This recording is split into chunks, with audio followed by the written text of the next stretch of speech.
6th, 2017 Township Committee of the Whole meeting. And I'd like to have Mr. Massey please lead us in the pledge. Pledge allegiance to the flag of the United States of America and to the republic for which it stands, one nation, under God, indivisible, with liberty and justice for all.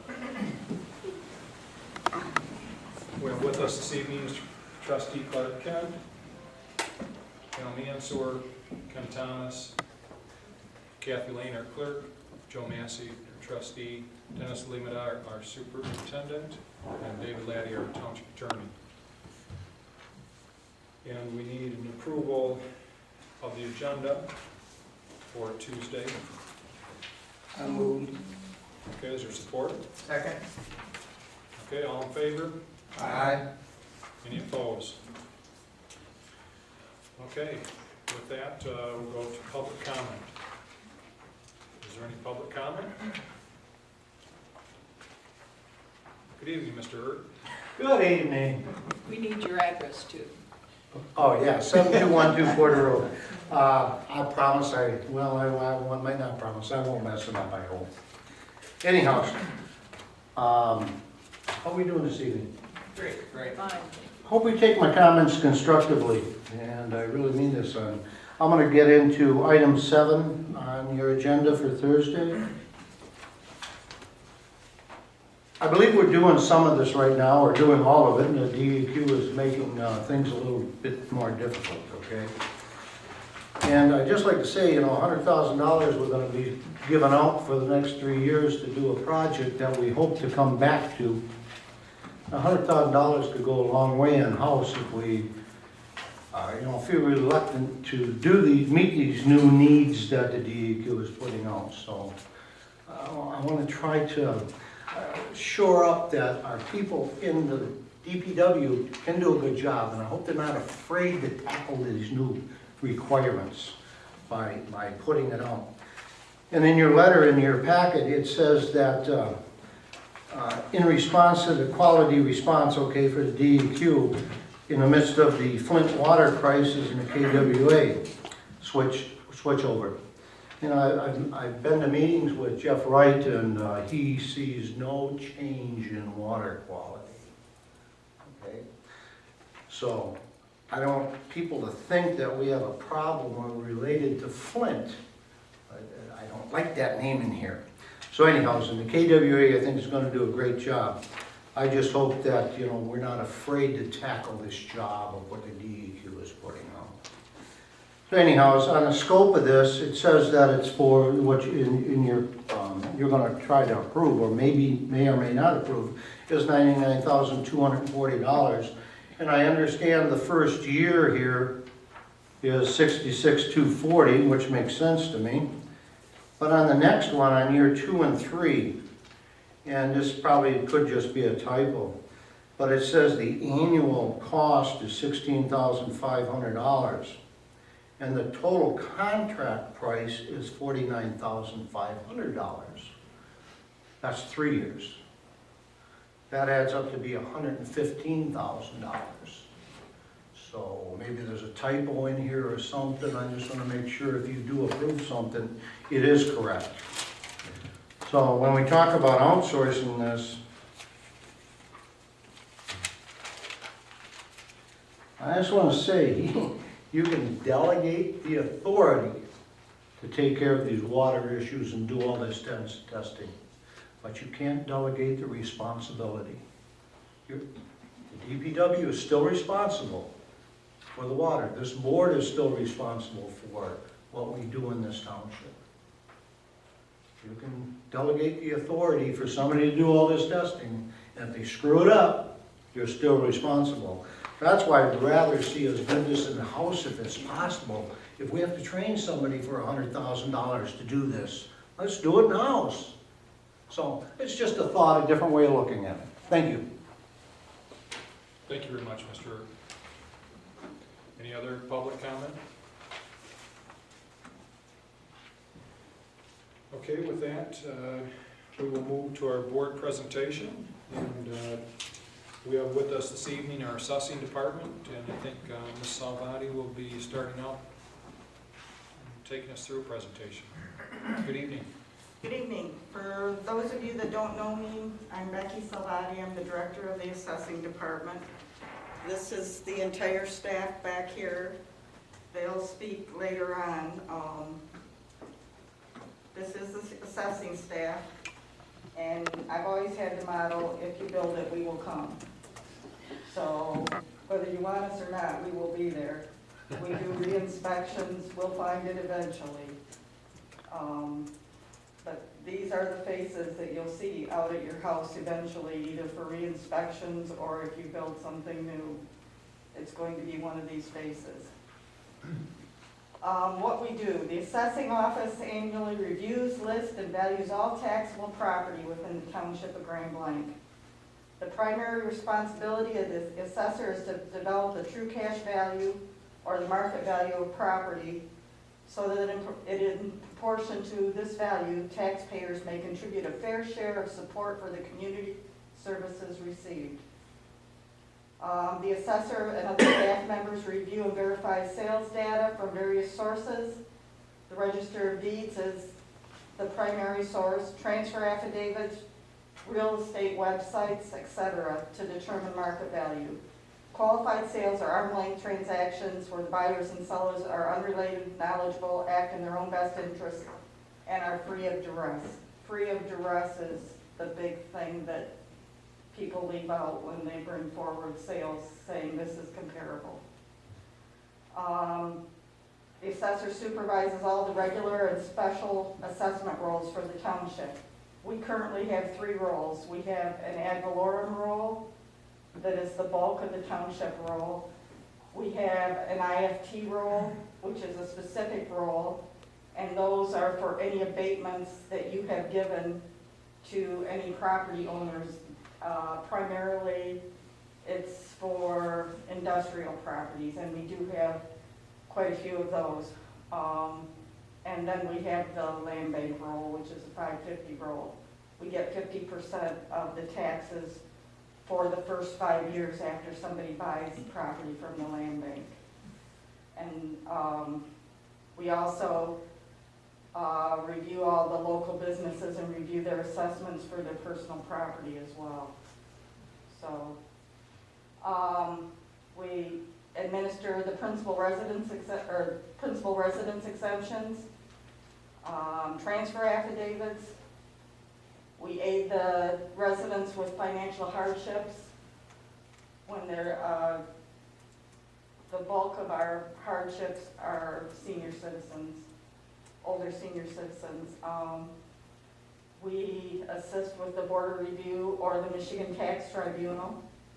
We process all the land divisions, anything that anybody wants to split property, we're the department that ends up doing that.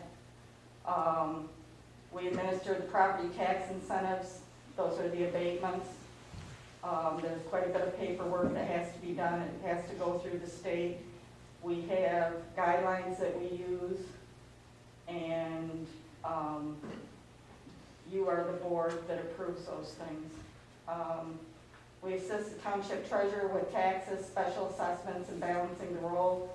I was on the phone today to the various taxing authorities telling them we need your millage rate. We can't create our taxes without you telling us what kind of millage to put on the tax roll. So we assist the finance department, and we just provide reports and data for the public and other township officials as they need it. This year we got new technology. We're using tablets out in the field. I personally haven't been out in the field with mine, but the other 3 appraisers have been out in the field. And it helps because if a taxpayer has a question, they can look it right up on their tablet. It used to be they'd take the old cards out in the field with them, and I heard that some of them blew down the street and they ended up having to run after the papers that fell off their clipboard, and we've solved that problem. And now I'll let the staff come up and tell you what they're responsible for. Mike, you're it. Good evening, everyone. I'm Michael Dowler. I've been with the township since October of 2013. I'm responsible for sketching all the new construction, the new houses and condos and things, verify the exterior dimensions and interior information, maintain the personal property roll, and last year I re-inspected over 870 houses, and I have been assigned over 800 houses this year to re-inspect also. And I assist with sketching and measuring of commercial industrial properties and help with new employees learning the trade. Excuse me. Thank you. You have a question? Yes, Mr. Mr. Mansur. Can we go back to your page with your race on it? What? It's back. The back button. Just that arrow back. Let's go back. Can you explain to me what the initials behind, no, one more back. Initials behind your name, please. That is a new designation from the state for, that's a Michigan Advanced Assessing Officer, and the PPE stands for Personal Property Examiner. The state used to classify us as level 1, level 2, level 3, and level 4, but they've changed the designations now to letters instead of that. The first one is an MCAT, which is an MCT, and then they have an MCAO, which is a Michigan Certified Assessing Officer, and then there's the Michigan Advanced Assessing Officer, and then there's an MMAO, which is a Michigan Master Assessing Officer. That's what they do. And that's state certification. Yep, that's a state Thank you. certification. Mr. Chief, Yes, Mr. Mansur. you mentioned measurements in one of your slides. What type of measurements are you taking? Outside dimensions of the buildings. Okay. Are these new builds? Yes, Okay, but doesn't the builder supply you with dimensions yes, of we the have a, exterior? the plan that they submit to the building department, we review that and sketch that and take that out in the field and verify the measurements that it was actually built that way. Sometimes builders don't build it exactly what they turn in the plan to do, so we have to verify that. So another question. How long have you been with the township? Since October of 2013, Well, I shouldn't ask you this question. The reason I'm asking you this question, I know in the past, did we have a building inspector in the past? We did? We do. Yes, we have a complete building inspection, plumbing, heating, and electrical The inspection. reason I asked, glad you verified that, because whoever was the building inspector was not doing his or her job. I know that for a fact. Yeah. Because there were dimensions that they should have caught, but they did not. That's why I'm not questioning you, but I want to know. There were new builds. I think in the past that the building inspectors haven't had the actual plans out there with them when they've been doing the inspections. Well, I'm glad you said that. Back in the We old can- days, yeah, we can not go to now. the building department and see what may have gone wrong in the past with whatever respect to whichever building you're talking about, Mr. Massey. How old a house are you talking about? About approximately 15 years old. We would have one back then. Okay. Well, you go out and you verify what we Right. have, what you have and so we know whatever's on our tax roll, we have, is correct, yes, or we make a change to it. yes. There's some internal things that are tough to know unless the resident tells you about. Correct. Like I had in my blueprints, an extra bathroom that actually didn't get built, and I caught it several years back, and I think a correction was made. Right. But, Yes, there's some things that come about too. mhm. Okay, thank you very much. Oh, boy.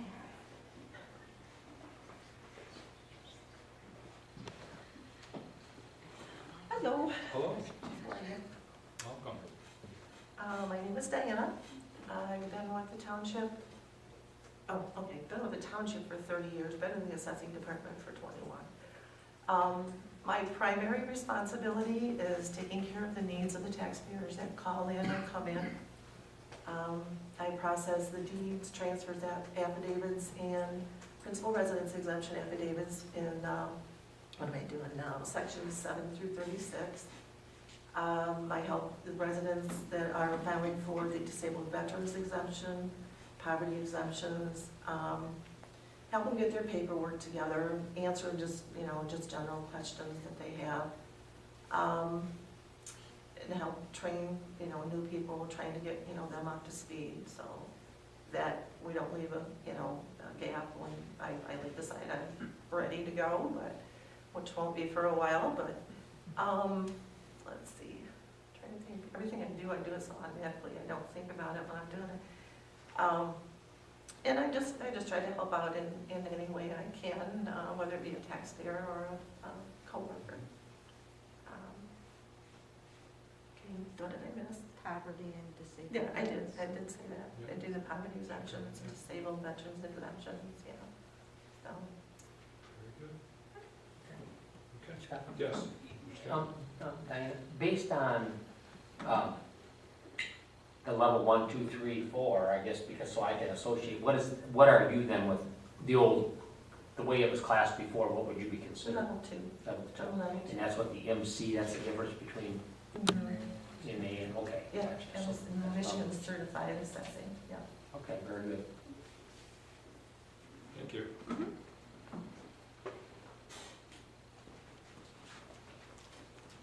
Good evening. Hi, I'm Danielle Harrington. I've been with the township since 2004, and I've been in the assessing department for about 2.5 years. I process the sales transfer affidavits, principal residence exemptions from sections 1 through 6. I also go out and do re-inspections, about 870 houses annually. I maintain the finals list for the new builds, for the garbage roll for new homes. And then I measure, sketch, value miscellaneous new constructions in sections 1 through 18 as well, and any other projects needed to complete our daily tasks.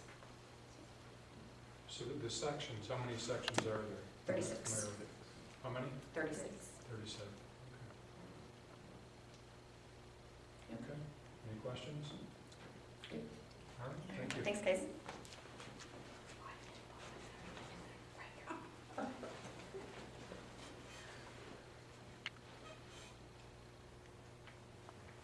Hi, Hello. I'm Teresa Wood, and I'm short. I've been with the township since 2002, and with the assessing department for a year and a half. My responsibilities are I re-inspect over 870 houses annually last year, and then this year also. I will be in training for processing sales, transfer affidavits, and principal residence exemptions.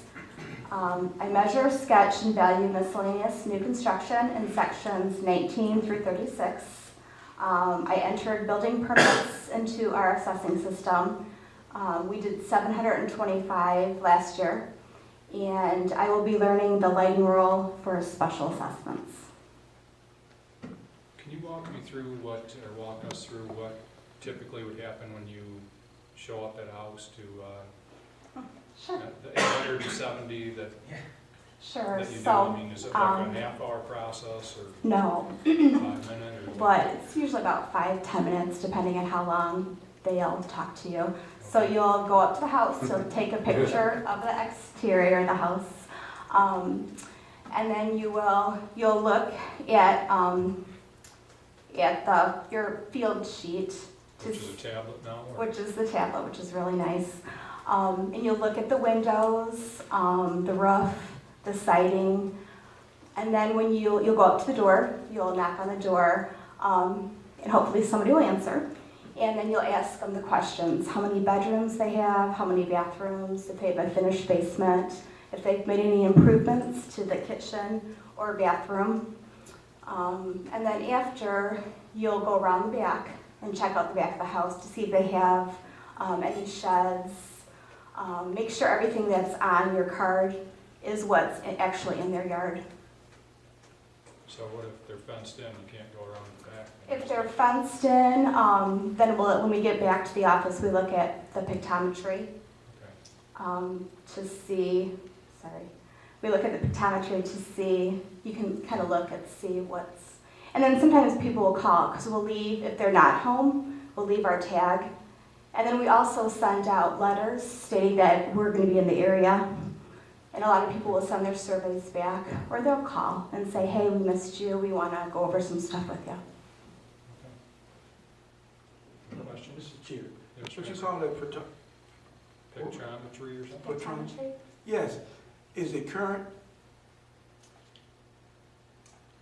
Well, I mean, No. when you, I use my house as an example. I think it's- 2013 was the last flyover, and they're gonna do it next year again. So there's a small time period where it's not current and up to date, Okay. but we do the best we can. Sometimes, you know, you can walk down the side of the fence and you can see what's in the backyard anyway. You do the best you can, but we used to unlock the fences, but we met a lot of dogs. Okay, thank you. Thank you, Trustee.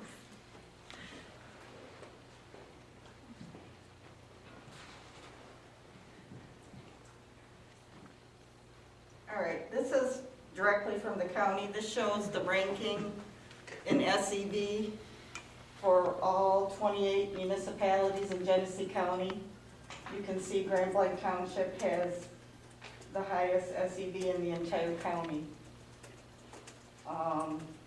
It used to be Flint City and Flint Township were the top, but they've fallen in recent years. Fenton Township is catching up. They were number 4 last year, and they're to 3 now, so. Taxable value, we have the most taxable value of any unit in the county as well. And we try to maintain that.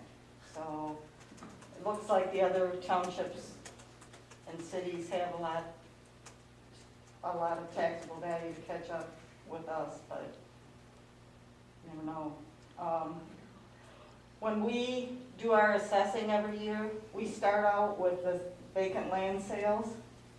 This is a vacant land sale map. It's required by the state. We have a thing called an AMAR review, and they will ask for this document. They want to know where your sales are, and if there is a sale in an area, we use those sales to set our land values. If there's not, we use an allocation method, which is basically the average of all the sales in the township. So this is a land value map. This is also required by the state. They want to know every area that we assess and what type of land values we're placing on each piece of land there. And they review through all 36 sections. So that's a required document as well. This is a typical sales study. This happens to be Grand Wailea. Basically, it's your sale price minus your land value and anything that's an improvement to your property.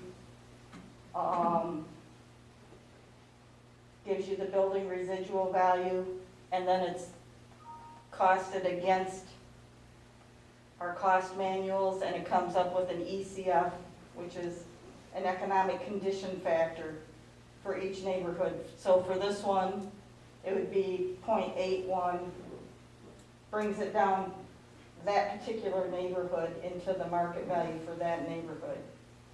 So you're going to see different neighborhoods. One might go up 5%, while one drops 2%, because we go specifically neighborhood by neighborhood to see where our increases are needed or our decreases. This is some of our new construction last year. Okay. Yes. On that previous, on the sales study, is there anything that you could look at, like a map that would show, I know how you have that land value map with different colors, and I assume that those different colors mean different values, is that What, right? this? Yes. The different colors are the different neighborhoods. Okay, so it doesn't necessarily mean, well, it would probably mean different values too, right? It depends on the sale price in that neighborhood, what that something in Sun Valley isn't gonna be the same value as something, say, in Concord Green. Right. So, I imagine we have some neighborhoods that the values are increasing and maybe some that are decreasing. yes. Is it possible to show with a map like that, those neighborhoods that would be increasing, those that would be decreasing? Every year we do a sales booklet and it shows the different values, but at the end of the season, I take each subdivision and put what the amount of increase or decrease is. Nobody's ever asked for it, but Yeah. I'm just wondering in terms of looking at Grand Blanc Township, looking at, visually, if there's a pattern to which neighborhoods are increasing in value and which ones are decreasing, and what we can do to have them all increasing, or what it is that's causing some to decrease. But sometimes a visual just helps. sometimes it's the age of the house, the neighborhood, Right.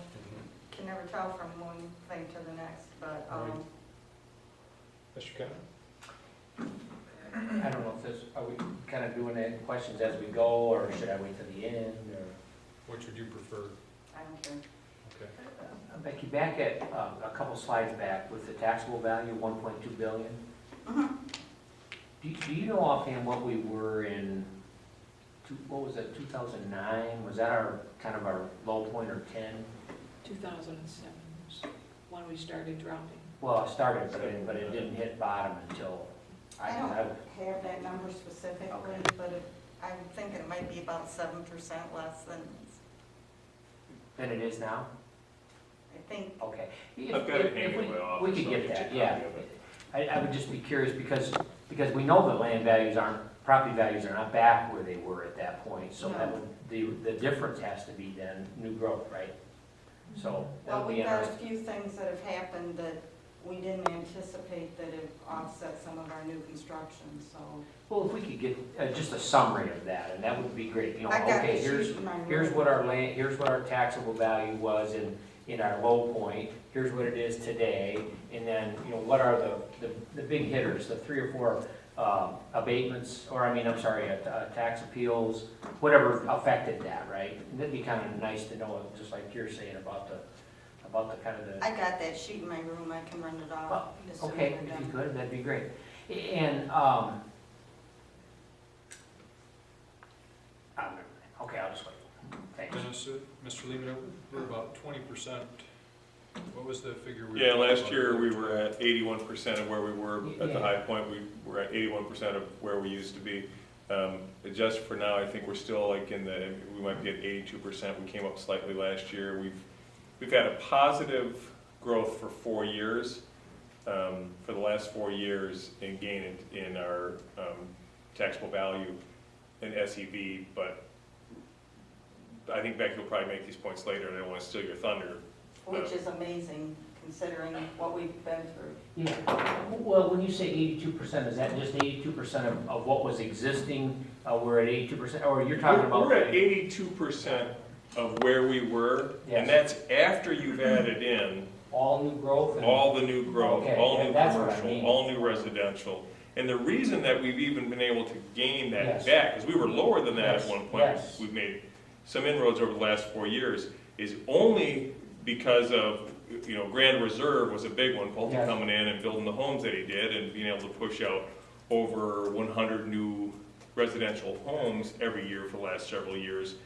That's been the biggest factor, because you got to remember that in the meantime, if we didn't have that growth coming in from those new residential homes, and that's just about built out, there's one section left and then we're done. And that's my biggest challenge, Yes. and I'm sure that's why I said I don't want to steal your thunder, but without that, we would have still been in a negative decline because of the tax on personal property tax and other things that Lansing, the changes that Lansing has made to taxable value and things that happen to personal property tax and so forth.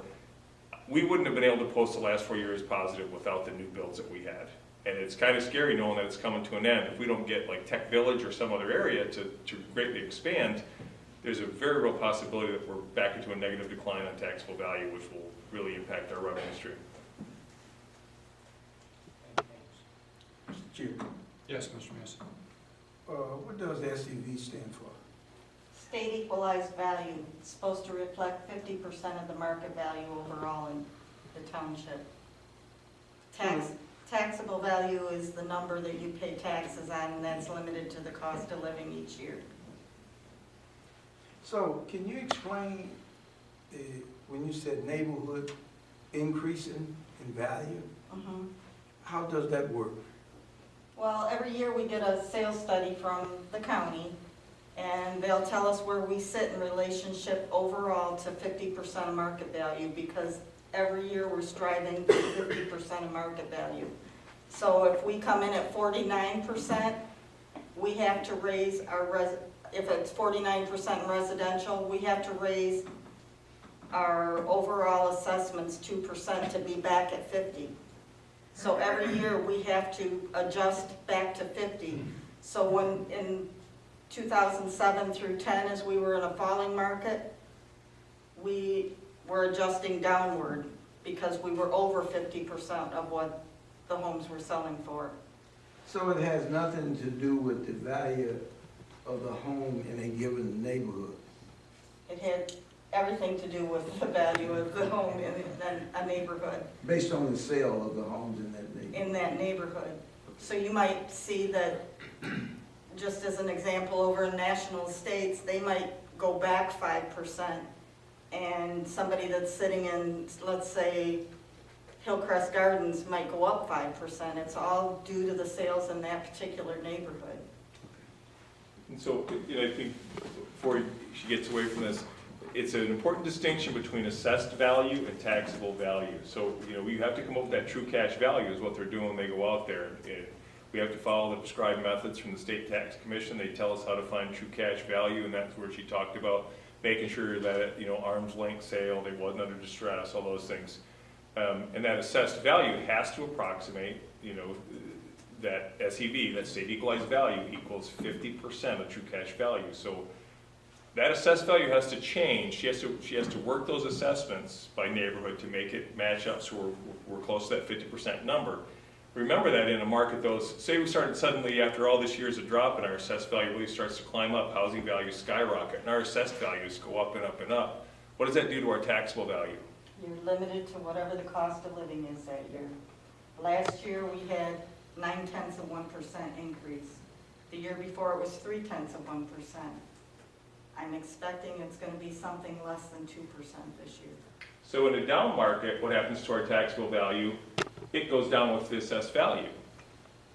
In an up market, unfortunately, like she said, you can see that's where that disparity comes from. So if we have a rapidly expanding market where housing values, we become the hot market and housing values go crazy, we don't get to capture that. We lose it in a hurry in a down market, but trying to come back could take us years to ever maintain, to get back up there at the rate of inflation. So, Mr. Chief, Yes. question, based on what you just said, Superintendent, when you get caught in that situation, so your revenue goes down too, right? Yep. So how do you compensate for a big drop in revenue? Hold on tightly. And that's where, you have to compliment the boards that were sitting in these seats before you, because they weathered an incredible storm. And I know Trustee Kent was here, and Clerk Lane was here, Treasurer Guzak, through a pretty rocky time where when you lost that taxable value and your revenue cut like it was, they had to make decisions. And my hats are off to those boards because they made some very serious decisions to not cut services. They didn't stop snow plowing. They didn't stop, any of that kind of stuff. They tried to maintain services, and they didn't have to do mass layoffs. It was through attrition, and they didn't fill positions. And you did more with less. There used to be, 2 more people in the building department. There used to be more people in just about every department. And those positions just were not filled. They just kept spreading out the workload, and it's what had to happen. Laid off a planner, I guess, or just didn't replace the planner, let the contract expire. So they had to make some serious cuts to meet those challenges, and we did, but it means we've been hanging on, and now that we've been growing again for the last few years, the hard part is we went up by 10,000 people. We added all these new homes, But we haven't added personnel really. We just kept saying, well, we can get by one more year, well, let's get by one more year. And the hard part is it's really hard to recruit right now, as a lot of people don't want to come and work for municipalities because a lot of them were working for municipalities in 2007 when the recession hit and they moved on, they got cut, there was no jobs. That's why we're having such a hard time recruiting planners right now. A lot of them left the area, number one, but others got out because one of the things that became expendable was planners, because guess what? You weren't doing a lot of planning. You didn't have a lot of growth coming. So we're still in that recovery phase. We're hanging on, but it's tough. I mean, we keep on pushing. The reason I'm excited, I keep pushing Tech Village, is because without it, I'm afraid we're going to be back into negative growth patterns for the foreseeable future for a few years. We still got a lot of buildable space. We've got a lot of homes. We got a lot of people who want to locate here. We got to make sure that we're friendly and we're business friendly and we're doing all the right things to keep attracting that type of investment. Well, it's probably similar to the adage for business that if you're not growing, you're dying. Right. So, Ms. Salvati, do you have more? I got Go more. ahead. I was showing you the new construction that we put on this year. This is down at 10330 South Saginaw, the Security Credit Union headquarters. Lovely building. We added 1.4 million to our roll with this building. This is the Nissan dealership on Holly Road. We added 2.1 million to our roll with this building. Dennis had spoken of Grand Reserve. These are 3 of the houses. Grand Reserve has the standalone houses with basements underneath them. Towns of Grand Reserve has duplexes, both with basements and without basements. And Towns of Grand Reserve has the standalone, and those are both with basements and without basements. And that's about 400 parcels. And that's a lot of money that's come to our tax roll. 13.2 million true cash was added in 2017, and anywhere between 13.2 and 13.5 has been added annually, and that amounts in our general fund budget, that would have been $30,000. But here's my concerns. Over the past 10 years, 500 of the 734 houses and condo permits were pulled by Pulte Homes. Grand Reserve and Towns of Grand Reserve is one of those. They're almost built out. They have 137-acre parcel left. When the project's complete, they're out of town. They have no further growth coming into this township from them. They were our major developer in the area. I don't know where our future growth's coming from. Eligible manufacturing personal property tax exemption. We lost $30 million off our assessment roll in 2016. That would have been a negative $137,000 to the general fund. It didn't happen because Pulte was there building houses wildly to make it up. That's why we didn't see that hit that would have happened. It's because Pulte was in town building. Disabled veterans. The state enacted this. 5 times as many people applied for it as what the state had originally thought would apply. We lost 3.5 million off our roll, and we've got 2 to 3 more to add in the July border review. And I see no end to that. It's just going to continue to rise. And there's not a thing we can do about it. I listed roads on here. As the roads deteriorate, so do the property values.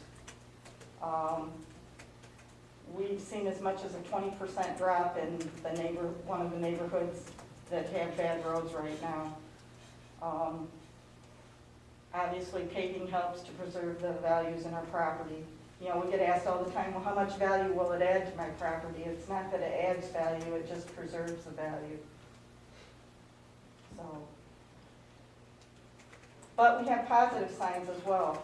Our land bank 550 properties, I told you once someone buys that property goes off the tax roll when the land bank owns it. We lose all the money from it. As people buy those back from the land bank, they come onto one of the special rolls, and for 5 years, we get 50% of the money that's collected for that. The land bank gets the other 50%. But we have $4,500,000 that's gonna be coming back on our roll, and we'll get the other 50% of that over the next 3 years, so that's a positive sign. Our MTT appeals are way down. I think we have 7 commercial industrial appeals at this point, and we have 2 residential so far this year. We were at 20-some. Back 5 years ago, everybody hopped on the bandwagon. We had big box appeals that were taking millions off our roll. I mean, we're down substantially from what we were. Why are those slowing down? They've got all the appeals or? Well, we had no growth, so we had no increase really last year. We had no growth in commercial industrial at all. We had a 1 factor, so we didn't even put, I mean, there was a little bit of adjustment to land, and other than that, there was nothing that happened with the commercial industrial role last year. We have a lot of, Yeah, Mr. Kennedy? If I may, Yeah. just to clarify that on the big box thing, is it because, I think what Scott was asking is, are the appeals settled and therefore that's why they're not appealing, or did they just throw them back out and throw them away, is what I'm, or did they A lot win of them- and now there's none left to appeal? probably both. It's probably both, but I think the major reason they're not coming forward right now is because their assessment didn't change. Well, I agree, but their assessment didn't change since they got their reduction in the dark Right. store, correct? A lot of them have already been settled and, Yep. So it's a little bit of both. I know that's a great big argument for another day, but that's an Yeah. absolute aberration. Exactly. And if we had new growth right now, if a new big box store came in and built this year, Yes. as soon as they get done, they're gonna appeal their valuation, because we're gonna have to set the valuation on the prescribed methods, because that's what we need to do, that's what they're told by the state, they have to come up with it. They'll appeal it instantly, and they'll Yes. come back and say, look, it's $32 a square foot, because that's the going rate in the state of Michigan, and most likely, we won't fight it or get an appeal or try to go after it, because we won't win. The hard part is you're gonna spend $20,000 to get an appraisal done and pay Laddie's law firm to go in there and represent us, and I know lawyers gotta eat too, but when you go in knowing that it's a losing proposition, at some point you settle, you try to come up with the best deal you can get, and a lot of those get settled. Well, you should always try.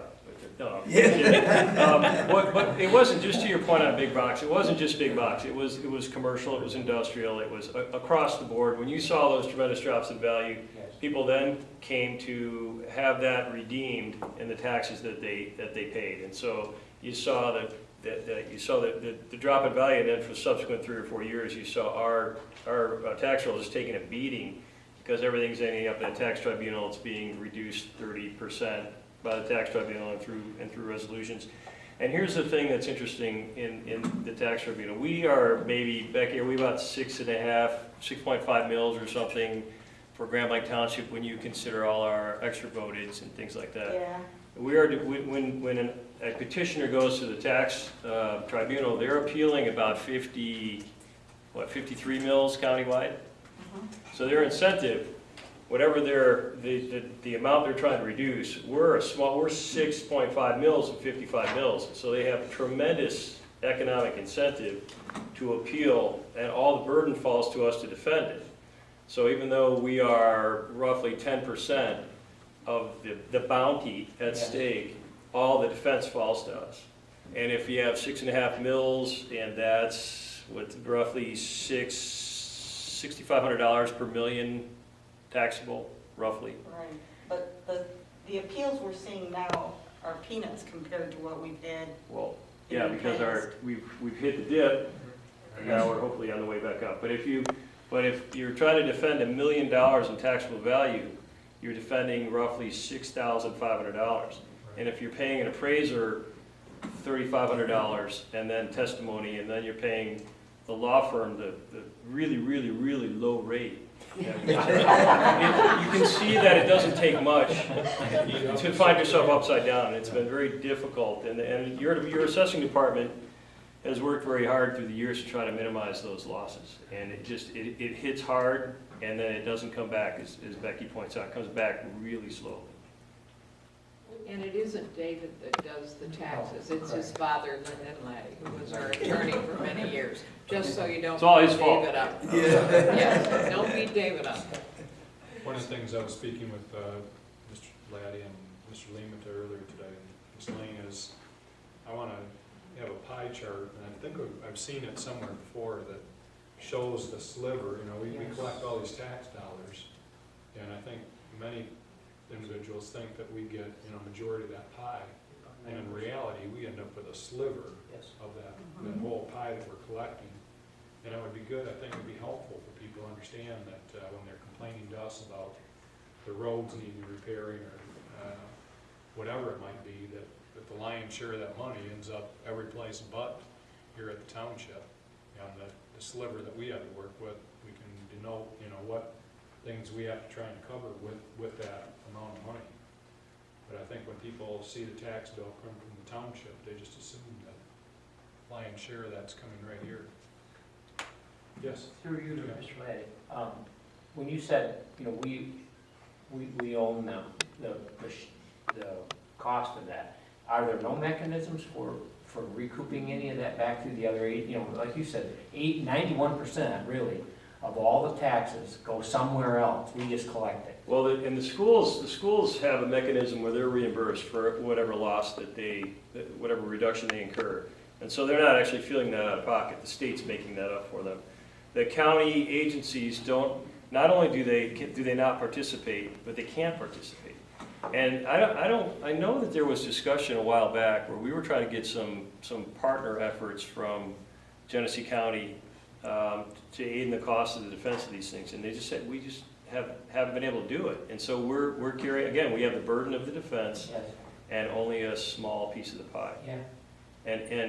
And the guys on the other side, the petitioners on the other side, are chasing numbers that are a multiple of what ours are, and they have a lot of incentive to do it. Now the good news is, again, we seem to have made it through the valley, and we're coming out the other end, and hopefully we'll see some slow growth. And by the way, the other thing that struck me when I see new growth and I see an uncapped property and I see a new build, my heart leaps, because I know that that is where you make the big gains. When you uncap a previously capped piece of property and you put the true cash value on it and you put the taxable value on it, that's where you make your leaps and bounds.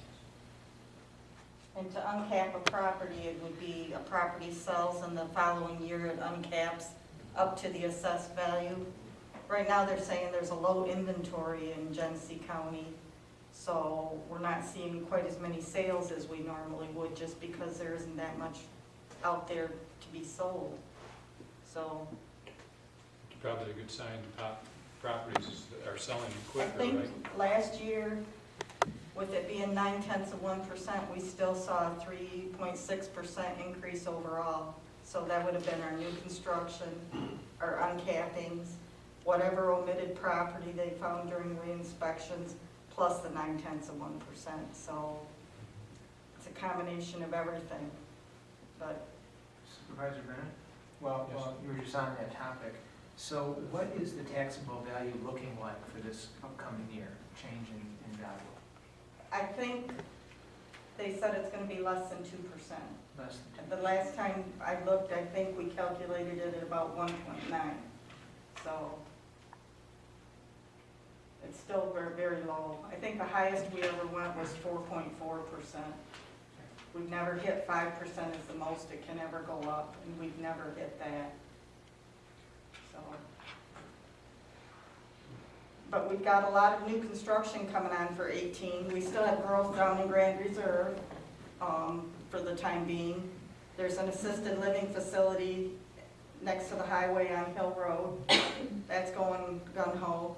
Laird Industries, the board last year approved an abatement for them, a 12-year abatement on their building. What that does is they'll be roughly at 30 mils instead of 53, 54 that we're at for a 12-year period. But it's new growth in the township. Once that 12-year period is over with, it will be back on our regular roll. There's another second administration building down on South Saginaw Street. McLaren, you might have seen that from the expressway, just north of Holly Road. Huge building on Research Park Drive. They've come forward and asked for it to be exempt. David and I will look at whatever they provide at the time. They've called asking me what I want them to provide. And I said, that's not my job to tell you what to provide to me. You provide what you think deems you getting the exemption. There's a nursing facility on Baldwin Road. That's going to be a huge project. I think that's a $13 million project. Is that in Genesis? On Genesis property. Is that a out on Baldwin. nonprofit though, or? They may try, but I don't think they're going to win because they're leasing the space. To a for-profit entity? Okay. Mr. Massey? Question, what kind of nursing facility? Is this a school? It's a skilled nursing facility. They'll have nurses on staff. Oh, okay, okay. And then the construction in the future, Dennis alluded to this with the Grand Blanc Tech Village. We got everything in motion, you just need to find the developer to bring in that can see the vision and go for it. But I'm thinking 3 to 5 years, you need somebody here now breaking ground on the next big thing, Emerald Falls, have you seen any activity out there yet? Or? not a peep. Okay. I know we've been working on utilities out there. Yeah. Couple questions, I guess, that you're pretty much wrapped up, is that, okay. So, we're looking at another hotel off of Holly Road, behind the Quality Inn, right, the Clarion? That is next year. We've Maybe got a 19. foundation permit for that, but we Okay. don't have the actual building. So that might be for 19? Well, we might get the foundation or maybe, like the Laird Industries, I added a little bit of value, but the bulk of it's gonna be this year. It might be the same thing with that, where I add a little bit of value in 18, but it ends up going on a 19 Sure. roll. Okay. We do however the property sits December 31st is how we value it for the next year.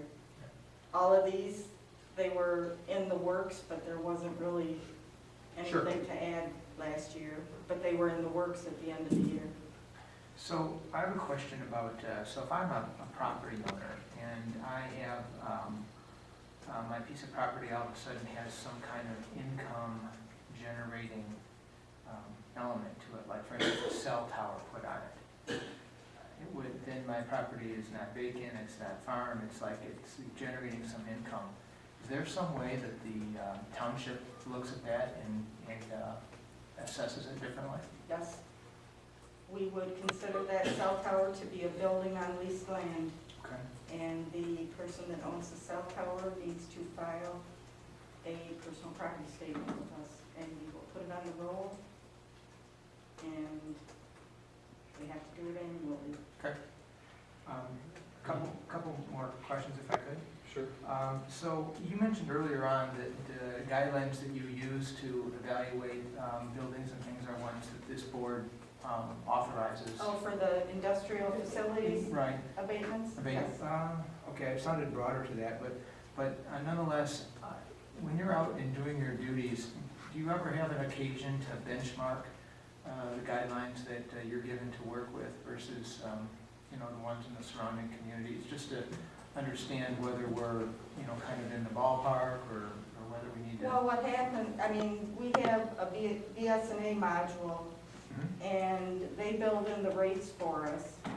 And then they just today approved the county multipliers. So they have these statewide rates, then they give you a county multiplier, and that brings the buildings into each county, what the cost is to build in each county, and you put those in the module. And then, when I was talking about that sales study was setting the ECF, that's where every community gets to gear theirs towards their own specific community. So, Last question I had here has to do with, you were mentioning earlier, working with the public and trying to answer questions and doing things like that. And obviously the assessor comes, it's never probably a good thing for people. But are there any measures for judging customer satisfaction or public satisfaction with well, we your know department? when people move into this township, they have to bring in transfer affidavits and their principal residence exemption. So these are the first people they see when they come to the township. You have to have your nicest people in this department. You have to have people that are nice to, you can't have somebody barking your head off the first minute you come into the township. I'm just wondering if there's any measures that we look at to kind of determine that. I don't know, Mr. I don't know, Reardon, if you- over the last several years, we've heard taxpayers come in and go, oh, this is so different than going to Berkeley. And, in a good way, you mean? yeah, so, I mean, I don't think anybody's ever complained about our department as a whole. They complained about me occasionally. Very seldom. We actually, in answer to Mr. Mansard's question, we actually have people who used to live here and moved to different municipalities. They get told something there, they call here and say, is that right? Is that what we're supposed to be doing, or how should they be doing this? We do actually have people that check up on where they live now. And one of the measures would be is the MTT challenges. Because depending on how well we do our job is gonna reflect on how many people think that they should challenge us. And being able to take that time and really walk through somebody's property, their field card, explain to them, well, let's make sure that the facts are correct. Because if we agree on the facts, then that's where you want to highlight a disagreement. If they say, well, there's no way that I have that square footage, or I think this measurement's wrong, or I don't have a shed and you guys have it. It's why it's so important for every property owner should know exactly what we have in our assessing department for that property. And if we agree on the facts, then it's a whole different matter. If somebody just says, well, I just feel like it shouldn't be, or I don't want to pay this much taxes. I agree, I don't want to pay that much taxes either. But I don't disagree with what they have listed as my house on the field card. And so being able to be factual with somebody, it goes a long way. And when you can tell that, if we had sky-high MTT challenges constantly, people saying, I don't care, these guys are lying, or I don't believe them, or whatever, that sets customer satisfaction or trust factor. And I think that's a real, probably about the best measurement we have to talk about customer satisfaction. Thank you. Thank you. Mr. Chief. Yes, Mr. Massey? Expounding on trustee Al's comment, are we putting something together to, next time you guys come before the board, you'll have something like a customer satisfaction report where you can, instead of verbalizing it, you may have a couple of bullet points that you can show us? I mean, with them, we could do it with MTT challenges, but again, it's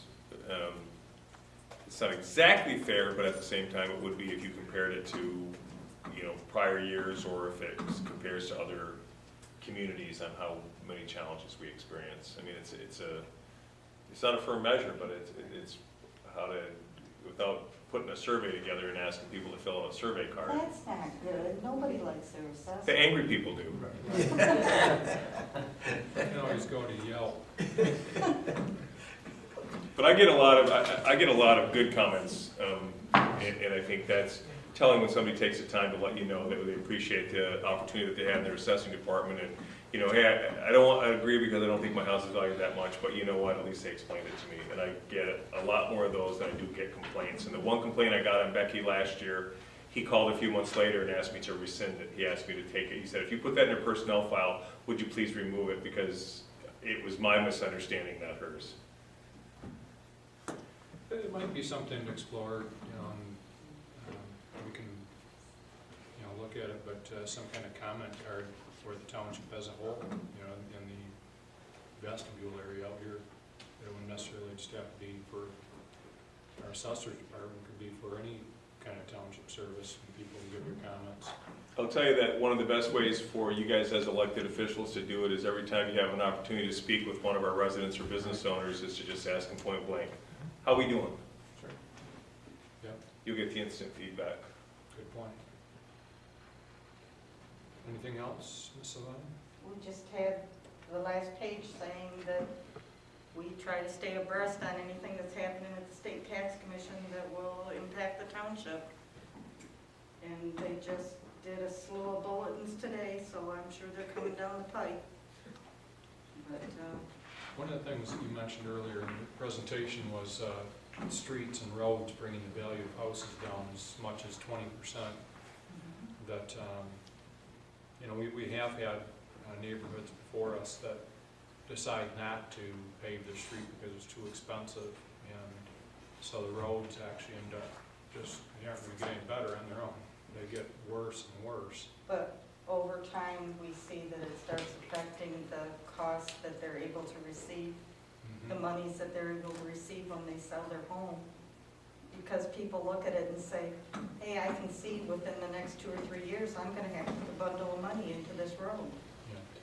So- How does that affect the overall township? You know, maybe where I live, that's not a problem. Maybe, you know, the roads are all great, but in a neighboring subdivision, they aren't fixing the roads. Does that eventually affect the rest of the township? Right now, I'm seeing it neighborhood by neighborhood. Okay. It hasn't, you know, Wishing Well is exceptionally bad, and that's the township, that's the neighborhood that went down 20% in 1 year.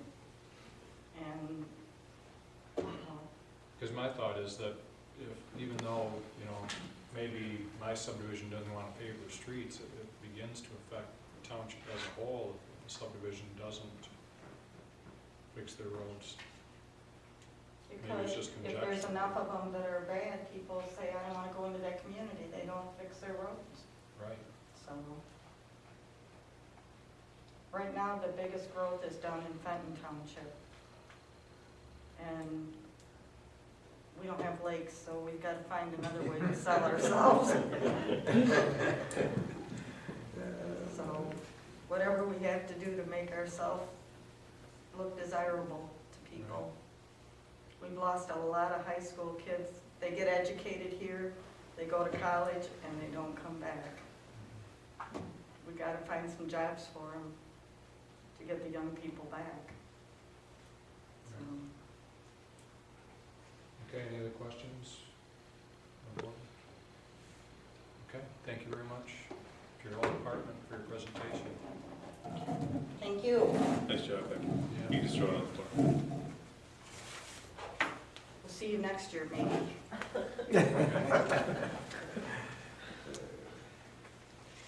With that, we want to go to item number 5 and review our agenda for our meeting on Thursday, June 8th. So we will have the approval of the minutes. And there's been, The addition, Mr. Chairman, of the executive session minutes has will everybody be had a chance? included. Has everybody had a chance to see those yet, or? Okay. And then we will go to, let's see, Earl's report, the consent agenda, future positioning. We'll be going through the comprehensive annual financial report from Plant Moran. And then going to operational issues. Do you want to mention anything on The CAFR, when they do that, and we will have Finance Director Kathy Zostak will be in attendance, as well as representatives from Plant Moran, our auditing firm, who will walk you through the highlights of it and show you where we were. Again, it was a decent year. We came back with some recommendations on being able to take down fund balance. from the general fund and to get it back in between that 12 and 15% of where the board mandated where we want to be in a reserve, which is going to allow us to probably lose some money at the end of the year to address our OPEB concerns, so our post-employee benefits. We're going to be able to make a nice adjustment there with potentially up to $1.7 million, which is really good news. Means we've had a decent year, we've contained costs, and I think you guys have the electronic copy of it. You will get the hard copies of the CAFR, but for Thursday as well. Chairman? Yes. So I have a question. Is last year's, I guess Plant Moran did the audit last year as well. Is that letter from them available? Absolutely.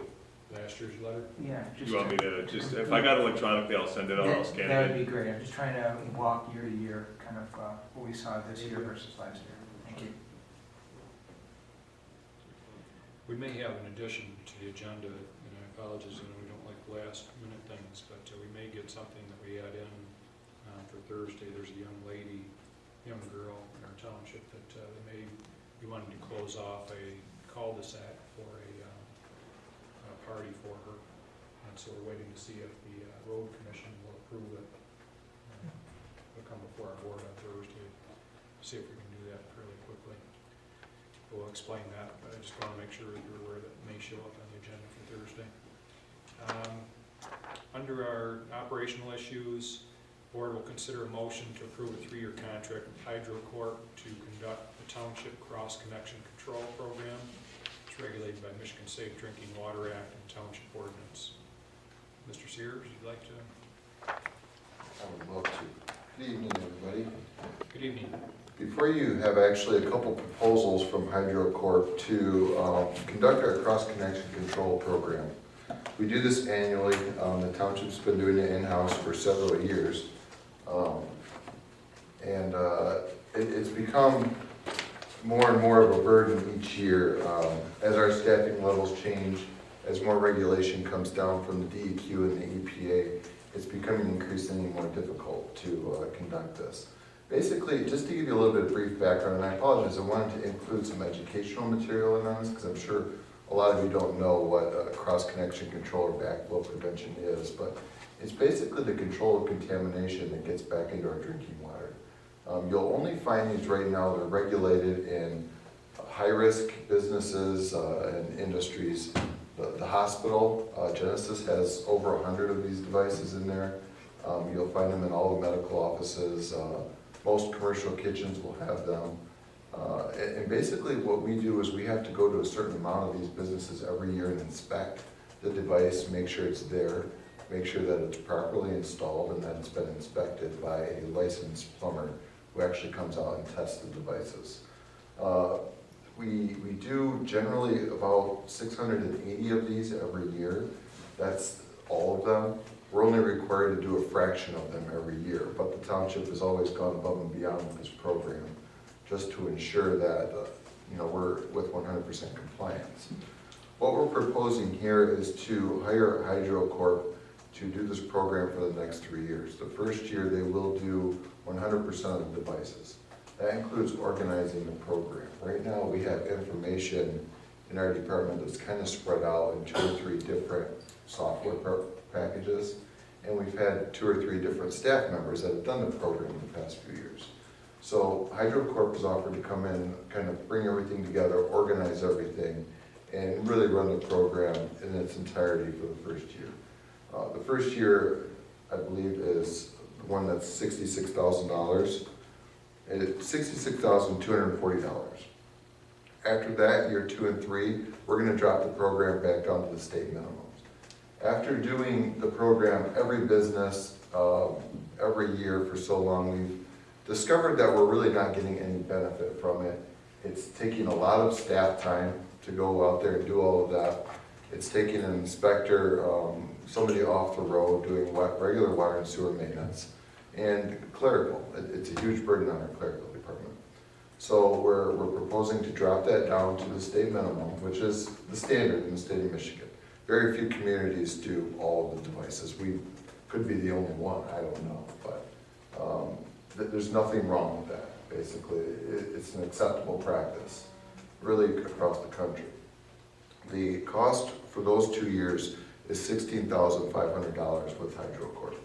What they've done and what we've kind of asked them to do is to take all 3 years, combine the expense, and then divide that over the 36 months. So that will pay a monthly cost of $2,756. And that's why you're seeing that it's not, I know there's monthly costs in the proposals, but we didn't have the ability to change the proposals in time for the meeting. So we would prefer to just spread the cost of the entire 3-year contract out over the 36 months evenly. Also, and I believe somebody mentioned it earlier, you'll notice the proposal for years 2 and 3 is a 3-year contract.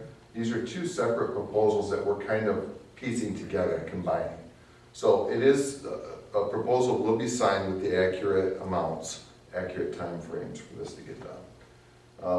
We're struggling right now to find the staffing levels we need to just complete the new DEQ monitoring requirements for water quality, and it's huge from what we have to do with lead and copper, and then some new water quality parameter testing. And it's a lot of clerical work, it's a lot of regulatory work. So this is a way that we're really going to free up some people and get our office a little bit more organized. Mr. Chair. Go ahead, Mr. Mason. Mr. Sears, I have a concern based on one comment you said. Sure. About going to the minimum requirement that the state requires. Sure. My experience has been with the state of Michigan. State of Michigan codes, regardless of what's dealing with water, whatever it may be dealing with, they always more or less, let me use the term substandards. And when something happened, there's always a problem, what they should have done that they didn't do. So when you start talking about drinking water, and you basically saying you're gonna relax the requirements, okay? Because now you're doing 100%. And that if we pass this agreement, you're gonna do 100% for another year. And after that, you're gonna cut back to the state requirement. Sure. I just have a concern about the state requirement because everything the state has done in the last 20 years, it has deteriorated everything in the state. And let me give you one example that I'm most familiar with. The water and the housing codes, okay? So why should I trust going to a standard requirement that the state has set, and the state has not proven itself to be an entity of value to the people it serves? Well, and I should have been a little bit more specific. This requirement is on how many homes we're required to physically inspect, or how many businesses, I'm sorry. Every business in the township that has one of these devices is still required to have it tested annually and to provide the township with the testing notification, the testing results from that. So we just aren't going to physically inspect every device to make sure it's there and to make sure it has been tested. So they still have to have their devices tested. That's state plumbing code, and that's also done by the DEQ, and they have to provide us with the testing results. So, and in your response to the state of Michigan's, one thing that I would say is that the state of Michigan is actually regarded very highly throughout the country and our water quality program. They're very, very sensitive about protecting our water source. You know, we have the most abundant freshwater source in the entire world with the Great Lakes. And even with our operator training and operator certification, it is the most stringent and aggressive program in the country. And that I heard when I went to Wisconsin, to the University of Wisconsin for training. Mr. Sears, you should not have made that comment. I totally disagree with you. Michigan, let me be a little blatant, it's probably one of the worst states you can live in right now. The education system ranks around 45. Everything is deteriorating. It's on the decline in the state of Michigan. That's the point I'm trying to make. Sure. I have facts to back it up. This is not the housing codes. They are relaxed. Sure. I mean, we're looking at things that are being relaxed, and I understand what you're saying, but those people on the outside are not living in Michigan as I am and following the action of what's been going on in Michigan. Michigan is a terrible state right now, whether you like it or dislike it. It's not for the people. It's basically against the people. That's the point I'm trying to make. Sure. You know, and when we start relaxing codes, I think we're gonna run into a problem. Okay. Yes, Mr. Kent. Jeff, as just a point of order, when you do these inspections, we did them, you said? Correct. And we did 100% of them. Correct. How many failures did we have? Do you know? We do quite a few re-inspections where we have to go back out. Well, a lot of the re-inspections are because we can't get to the device most of the time. We have to set an appointment to get back out there. When we do these inspections, we don't schedule appointments, we just show up. Okay. Most of the time we can get in. A lot of the re-inspections are because the devices have not been tested. So we have to go and we have to remind the commercial businesses that they need to be tested. But they're all on different schedules too, because it's done annually. Some may have been done, if we usually start in June or July, some may have been inspected in November. So they're not used to being re-inspected until November.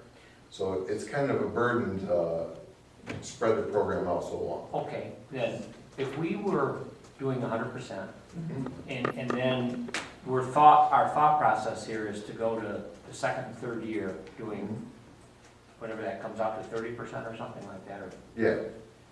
33%. Why would we start out at 100% with a new firm when we already were doing 100%, and then in the second year go to the 33%? Why don't we just do it ourselves and go to the 33% this year? The point of HydroCorp going out to every device is so that they're going to physically inspect it, and then they're going to compile all the data off the devices too, because we're missing some of that data that we don't currently have. And they're going to take the time to do all that. They have the ability to. And they're going to assess each site too. We have what we call high hazard, low hazards, and moderate hazards in the state of Michigan. They're going to assess each site. We consider everything a high hazard right now in the township. So would it be fair to say then, we did 100% inspection, but your feeling are we're lacking some data? We are, yeah. We kind of got some holes in our... Absolutely. Okay, So this shores that up. Yes. Now that's all making sense. We're going to have a good, robust program Gotcha. after this, and we're going to have a good baseline to go off of. I see where you're going, okay. I didn't realize okay, thank you. Sure. Madam Yes, sir. Director Sears, a couple questions here. So, going back to Trustee Kent's question, of the 680 inspections we do per year, maybe we have to re-inspect or whatever, but I think his point was how many of those, didn't pass our inspection? We haven't had any that did not pass. So as far as the ones that we inspect, Correct. they pass? Correct. We've had 100% compliance for as long as I've been here. Okay, so that's, I think it speaks, to the quality of... Absolutely. Okay, so the other question that I have here was, so you have a staff person or two or whatever, some level of resource dedicated to these 680 inspections per year now. We're proposing in this motion here that we're looking at, we'll take that responsibility and transfer it to HydroCorp. Correct? Okay, so then I think what you were saying is that whatever resource that frees up is going to be used to, I guess, do some other, deal with some other new requirements. Absolutely. Is that right? Yeah. So what it looks like here is that we have some additional kind of unfunded mandates that are hitting us in terms of the environmental or the water quality inspections, et cetera. Correct. So what's the mechanism that we have in order to, make, in order to, sorry to say, but to pass these expenses on to the public that uses the water? We have a pretty intense financial model in the DPW that we use for our water rates every year. We take our anticipated operations and we run it through the model with capital expenditures, and it basically gives us what our rate should be. So we'll be basically figuring out what this additional expense is. Correct. And somehow readjusting rates in order, okay. Absolutely, and we haven't had to adjust rates for operational issues in a while. Okay. And I don't know that that will be the case right now. Hopefully being able to reprioritize people and move things around, we can leave rates where they are. I would hate for this board to have to make that decision to raise rates. Right, that was the next It's follow-on. not unlikely. Have we uncovered or turned over every stone we can in order to, make sure we minimize the Absolutely. cost of the various jobs? Every year, I go through the budget with a fine tooth comb and I make sure that, I'll make darn sure if we ever have to go up for a rate increase that it's needed. Thank you. Well, Mr. Mansur, one of the things I can tell you is attending the meetings with other municipalities, with the Drain Commissioner's office, is that there's some municipalities that aren't as well financially set, that this cost for its additional testing is really going to be burdensome and probably will cause them to raise their rates. Mr. Supervisor, to just follow up on Trustee Mansour's comment, I guess one way we could shore this up, exactly, Mr. Lehman or Mr. Sears, is by Thursday night, let's have the line item that you're expecting that expense to come out of, because you're gonna do a third kind of a thing, right? Correct. $33,000. Let's see where that's coming from, and what are we substituting in place of? Because if we're not raising the rates, right, we're gonna absorb it in the budget. Let's find out where. Sure. Okay. We can do that, definitely. Ms. Lane? For this board's information, Mr. Sears referred to the modeling that we're Yes. doing to maintain our rates and to determine what we should be spending or where we need to do the adjustment. And Plant Moran, our auditors, were the ones that brought this model to the township, and they've implemented it, and I think it's an exceptionally wonderful model because it doesn't leave anything to chance. So if you had more questions about the model, Well, the talking model to wouldn't Plant, anticipate this cost. Right. yes, absolutely, and It would not have, it couldn't have, it wouldn't have it known would, about it. yes, it would. It can be put into, all these things can be put into the model. Can't be put We out. can add later, but it couldn't have been 3 years ago put in there because it wouldn't have known about it, right? So that's why I want to see where the budget, where we're gonna get the money. Absolutely. Yes, Mr. Thomas? I find it interesting that Jeff Wright's and Drain Commission uses the same exact company that you're recommending Sure. to do the same exact testing that we're looking at. Absolutely. Yeah, I mean, they're a very well-known company. They're the only company in Michigan that performs this type of service. And, I mean, this list that they gave me is just local communities. So, the county, they have 1,000 devices that they have to test, thousands. And it speaks highly of them, that they continue to use them. So I think, Mr. Sears, the questions, just to summarize, because I had a couple of similar questions with regard, it isn't a new program, but the information that we're gleaning is Correct. going to be new. Correct. So it's kind of like building a whole new database, more or less, of Absolutely. information that we're going to be Right. uploading. Yep. So we're kind of setting a baseline for the Mhm. program. And I imagine we're going to have some people watching to learn how this. so that when we Personally, I take it will over- be myself, yeah. Okay. So we'll be able to take it over You bet. in 3 years. Mhm. Mr. Mr. Mansur? Chair, I have a question for Sure. Mr. Sears. Where is this company headquarters at? To be honest with you, I'm not sure where they're at in Michigan. If you go there, it shows that. Troy. it is The Troy. corporate offices are based in Troy. Mine just died.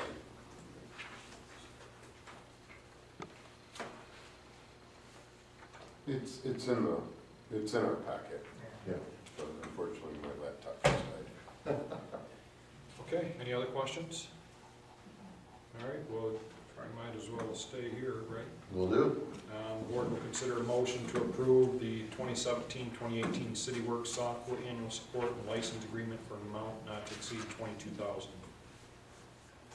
So this is our CityWorks software for those of you unfamiliar with it. It's our work order software. It's basically our Bible in the DPW.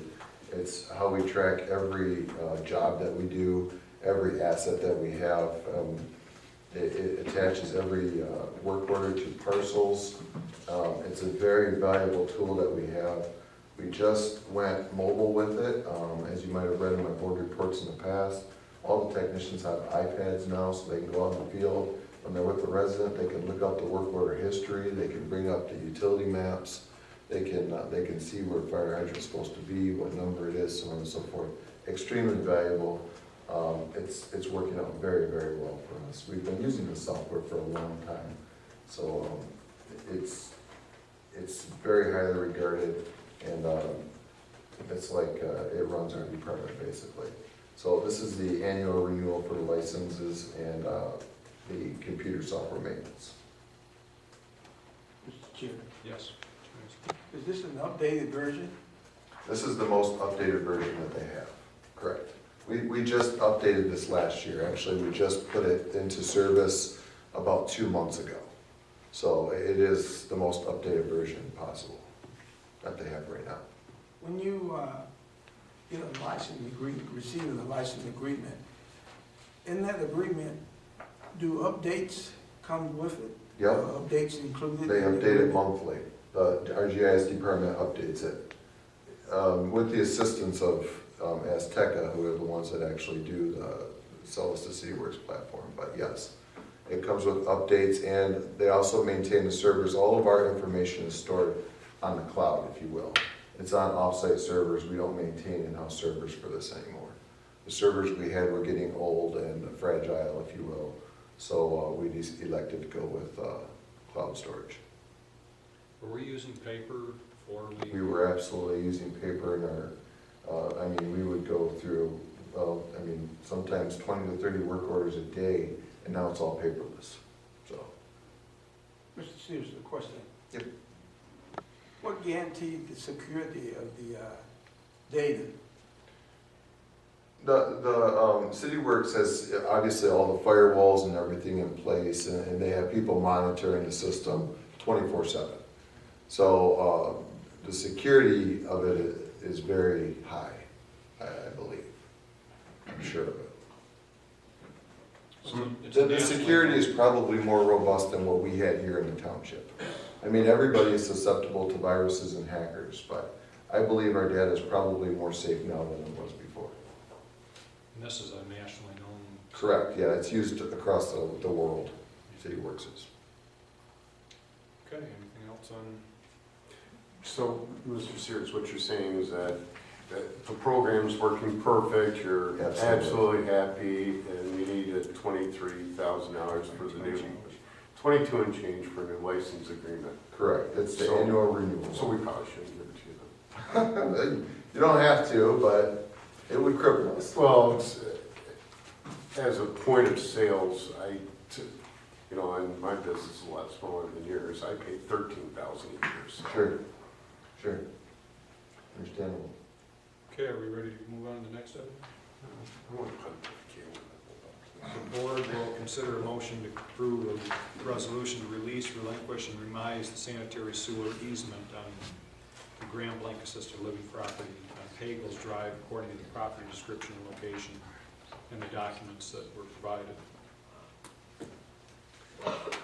So the last thing that I have here tonight is I was contacted by the city and Deshano Development again regarding the Grand Blanc Assisted Living, which is on Pagels Drive right next to the senior center, which we own, regarding an old sanitary sewer easement. They're actually moving the sanitary sewer on that property.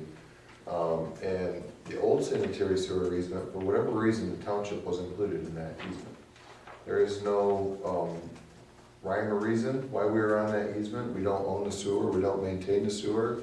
It's not on our property. We were just on that easement. So they are turning the easement, they're abandoning it, and the property owner would like the easement released back to them, and that's what the city has requested we do.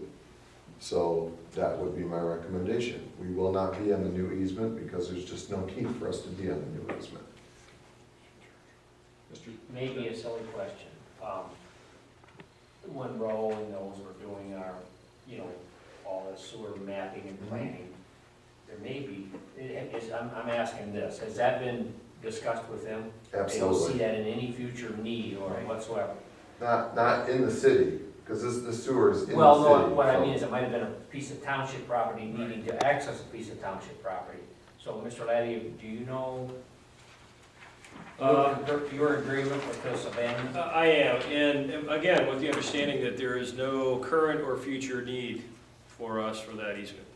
And that's what we've heard.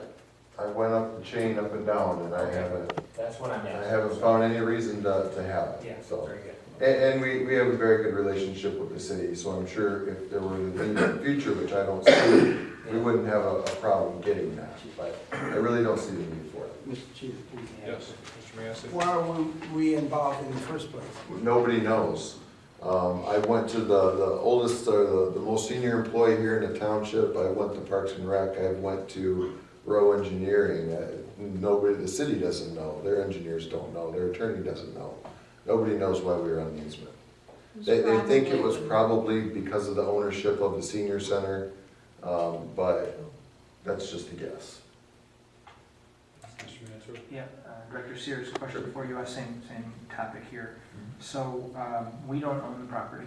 Who does own the property? Grand Blanc Assisted Living owns the property. Okay. The city has the easement for the sewer, it cuts through their property out to Pagels Road. Okay. So is there a requirement for, changing easements or abandoning things? Is there some requirement, go out to the pub to notify the property owner or to do anything like that? Well, the property owner is the one requesting to change the easement, All right. but I don't believe there's any kind of public notification. Maybe David could answer that. No, the easement is identified strictly as an existing sanitary sewer easement, and so it doesn't have any monetary value. It's not like we're giving a piece of property to a property owner or the city. And so in my opinion, the extinguishment of this easement is not something that you need to necessarily consider as you would dispersing any other real or personal property. Okay. Anything else on that? Thank you very much.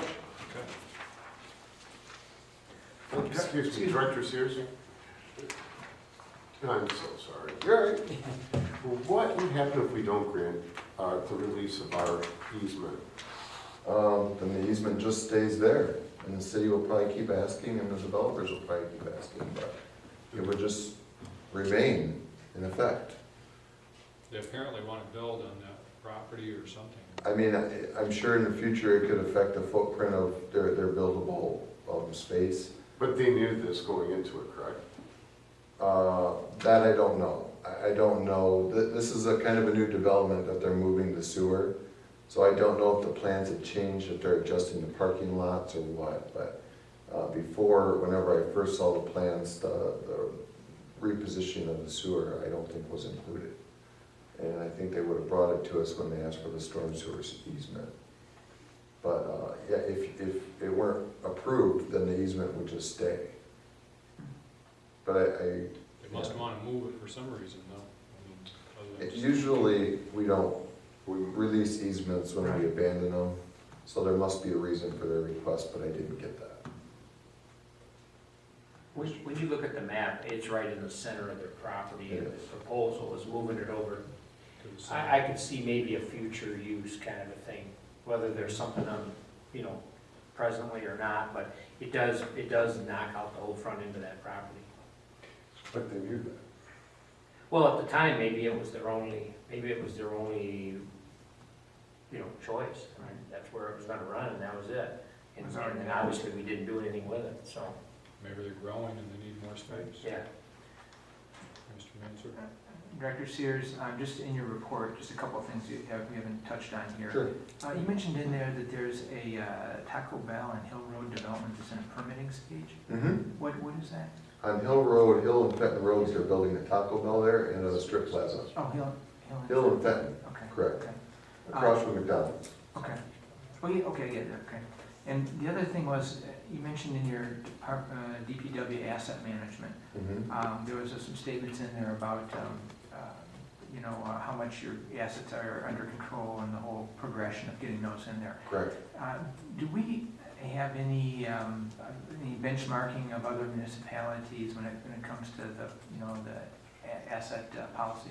Currently, I don't have that information, but I will be collecting it as I move forward. Once I get everything else under control that's going on right now with the DEQ and the EPA. Okay. This is something we have to do.